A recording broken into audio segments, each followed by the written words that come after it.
हरे कृष्णा।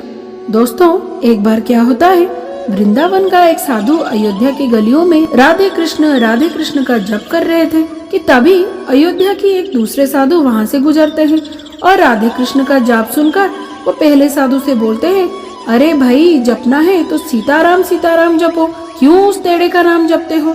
इस पर वृंदावन के साधु बड़े ही गुस्से से बोलते हैं, जरा जबान संभाल कर बात करो, हमारी जबान पान खिलाती है तो लात भी खिलाती है, भला तुमने मेरे इष्ट को टेढ़ा कैसे बोला। इस बात पर अयोध्या के साधु बोलते हैं, तो मैंने गलत क्या बोला, तुम्हारे कन्हैया तो है ही टेढ़े। अब देखो, उनका नाम टेढ़ा कृष्ण, उनका धाम टेढ़ा वृंदावन। इस पर वृंदावन वाले साधु बोल पड़ते हैं कि चलो मान लिया, पर उनका काम भी टेढ़ा और वो खुद भी टेढ़े, ये तुम कैसे कह सकते हो। इस पर अयोध्या के साधु फिर से बोल पड़ते हैं, अच्छा ये भी अब तुम्हें बताना पड़ेगा, ठीक है सुन लो। यमुना में नहाती गोपियों के कपड़े चुराना, रास रचाना, मक्खन चुराना, ये भला कौन से सीधे लोगों के काम होते हैं। और बताओ, आज तक किसी ने भी उन्हें सीधे खड़े होते देखा है क्या कभी। वृंदावन की साधु को बड़ी बेइज्जती महसूस हुई और सीधे वो जा पहुंचे बिहारी जी के मंदिर में।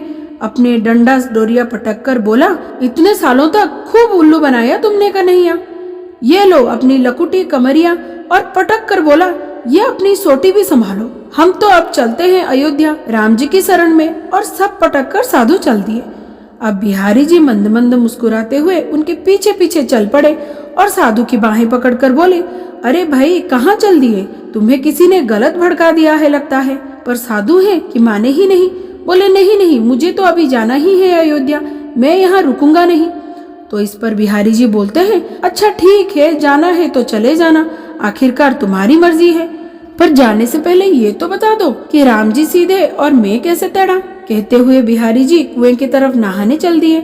वृंदावन के साधु गुस्से से बोले, नाम आपका टेढ़ा कृष्ण, धाम आपका टेढ़ा वृंदावन, काम तो सारे ही टेढ़े, कभी किसी के कपड़े चुरा लिए तो कभी गोपियों के वस्त्र चुरा लिए, और कभी सीधे खड़े हुए तुम्हें किसी ने देखा ही नहीं आज तक। तो बताओ कन्हैया, कौन से लीला सीधा है तुम्हारा। इस तरह से उन्होंने अयोध्या वाले साधु से सुनी हुई सारी बातें और बेइज्जती की सारी भड़ास निकाल दी।